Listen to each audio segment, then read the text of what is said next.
أعوذ بالله من الشيطان الرجيم بسم الله الرحمن الرحيم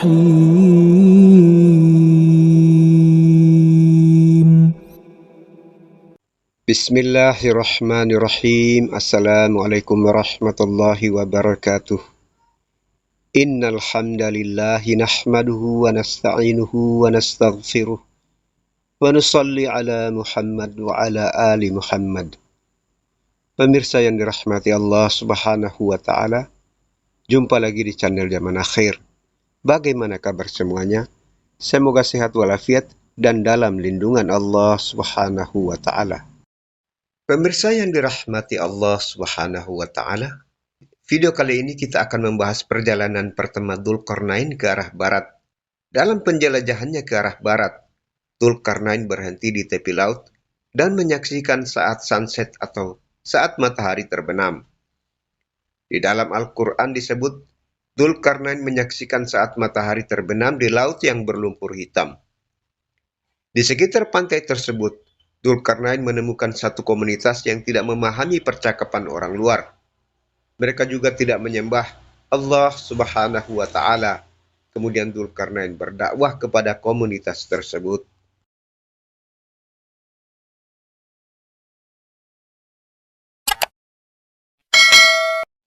Ayat-ayat yang terkandung di dalam surat Al-Kahf menyangkut peristiwa Dzulqarnain sebagai ayat-ayat mutasyabihat, bukan ayat-ayat muhkamat. Tidak ada seorang alim pun yang bisa memberikan jawaban dengan tegas kisah Dzulqarnain. Hanya manusia-manusia tertentu saja yang bisa memberikan penjelasan lebih rinci sosok Dzulqarnain rahimahullah dan kisah hidupnya. Manusia-manusia terpilih itu adalah para nabi dan rasul. Ketika orang-orang kafir Quraisy ingin mengetahui status Muhammad sallallahu alaihi wasallam, mereka bertanya kepada para rabi Yahudi di Madinah. Para rabi Yahudi memberikan saran, tanyakan pada Muhammad sallallahu alaihi wasallam 3 hal. Jika dia bisa memberikan jawaban yang tepat sesuai dengan teks Taurat, maka dia adalah seorang nabi. Jika jawabannya tidak sesuai dengan teks di dalam kitab Yahudi, maka Muhammad sallallahu alaihi wasallam bukanlah seorang nabi. Saran yang diajukan oleh para rabi Yahudi di Madinah adalah indikasi bahwa kisah Dzulqarnain di dalam Al-Quran adalah ayat mutasyabih yang memiliki beberapa penafsiran. Ayat-ayat mutasyabih tidak bisa ditakwilkan atau direka-reka karena ayat-ayat tersebut hanya bisa dijelaskan oleh Nabi Muhammad sallallahu alaihi wasallam. Sama halnya dengan ayat-ayat Al-Quran di dalam surat Al-Kahf tentang Dzulqarnain. Ada beberapa alim yang menafsirkan Dzulqarnain sebagai penakluk 2 tempat di barat dan di timur. Ada juga yang menafsirkan Dzulqarnain sebagai orang yang memiliki 2 kuncir di kepalanya. Dan ada pula yang menafsirkan Dzulqarnain memakai mahkota bertanduk 2. Ada yang menafsirkan Qarnain sebagai 2 peristiwa besar yang mirip terjadi pada waktu yang berbeda. Atau peristiwa yang pernah terjadi di masa lalu, nanti peristiwa yang sama akan terjadi di masa yang akan datang. Menurut beberapa alim atau ulama, kata qarn selain arti tanduk, qarn juga berarti waktu, masa, atau era. Ada yang berpendapat era di sini dibatasi 1 abad, jadi kalau Qarnain berarti 2 abad. Ada juga yang berpendapat Qarnain tidak terbatas pada 1 abad, tetapi bisa beberapa abad atau bahkan puluhan abad. Tetapi keseluruhan para alim berpendapat sama, Qarn adalah waktu atau masa. Kata Qarnain adalah peristiwa yang terjadi di masa lalu akan berulang pada masa yang akan datang. Peristiwa yang telah terjadi disebut sebagai qarn pertama. Peristiwa yang sama atau hampir sama yang nantinya akan terjadi disebut sebagai qarn kedua. Lokasi, kondisi, dan sosok yang berperan di dalam qarn kedua ini berbeda dengan sosok yang pertama. Jadi Qarnain bisa dimaksudkan sebagai sebuah peristiwa yang telah terjadi akan berdampak pada masa yang akan datang. Masa yang akan datang ini mungkin di masa kita saat ini. Dzulqarnain adalah seorang pria yang saleh yang diberikan kekuatan dan kemampuan dari Allah Subhanahu wa taala, yang dengannya Dzulqarnain mampu memobilisasi tentara untuk membebaskan orang-orang tertindas dari sebuah kekuatan jahat sebagai penindas. Kekuatan penindas ini sering melakukan perampokan, penjarahan, pembunuhan, dan pemerkosaan yang datang ke pemukiman penduduk untuk melakukan aksinya. Kelompok penindas ini bisa terdiri dari satu bangsa atau beberapa bangsa yang bersatu di bawah satu komando. Di dalam Al-Quran, kelompok penindas ini disebut Ya'juj dan Ma'juj atau sering disebut sebagai Gog and Magog. Kelompok penindas ini memiliki kekuatan militer yang sangat besar. Meski Dzulkarnain juga memiliki kekuatan yang sangat besar, tetapi Dzulkarnain tidak melakukan aksi militer terhadap para penindas atau memerangi mereka. Dzulkarnain memilih opsi membangun tembok atau dinding penghalang di antara para penindas dan pemukiman penduduk. Mereka tidak bisa meluangi tembok itu karena sangat kokoh, dan juga mereka tidak bisa memanjat tembok tersebut karena sangat licin.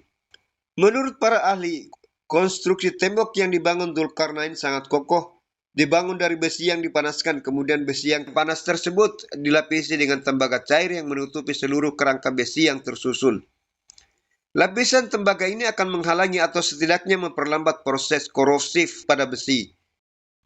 Tembok tersebut meski sangat kokoh, tetapi tidak akan abadi. Suatu saat akan roboh jika Allah Subhanahu wa Ta'ala menghendakinya. Sebagaimana disampaikan oleh Dzulkarnain bahwa tembok ini adalah rahmat dari Tuhanku. Jika telah tiba masanya yang dikehendaki Tuhanku, dia akan roboh. Bagaimana peristiwa itu bisa berdampak atau bisa berulang pada masa yang akan datang, hanya Allah Subhanahu wa Ta'ala yang mengetahui bagaimana proses itu bisa terjadi. Tetapi ada satu atau beberapa peristiwa yang bisa menuntun kita untuk memahami masalah ini. Pada saat sekarang atau menurut istilah yang populer disebut zaman now, ada sebuah kekuatan besar yang terdiri dari beberapa negara atau bangsa yang terhimpun di bawah satu bendera yang sering melakukan kejahatan terhadap negara lain. Kelompok ini dalam melakukan aksinya selalu didahului dengan retorika yang menunjukkan seolah mereka adalah kelompok pembela kemanusiaan, pembela kebenaran, pembela kelompok tertindas. Pada dasarnya sebenarnya mereka adalah para penindas. Jika mereka tidak menyukai seorang pemimpin dari sebuah negara, mereka akan menyebarkan retorika fitnah, pembusukan, dan serangan verbal terhadap pemimpin tersebut. Kelompok ini akan berhimpun untuk bersama-sama menyerang negara yang dimaksud. Tidak ada kekuatan yang bisa mengatur kelompok ini. Retorika yang mereka sampaikan adalah sebuah kebenaran mutlak yang mesti diterima. Sudah banyak negara yang hancur, tidak bisa dipulihkan karena tindakan tak beradab kelompok ini. Kelompok inilah yang sebenarnya adalah Ya'juj dan Ma'juj atau Gog and Magog. Dzulkarnain digambarkan sebagai sosok yang memiliki kekuatan atau kemampuan untuk melakukan perjalanan dari barat ke timur sejauh yang dia mampu mencapainya.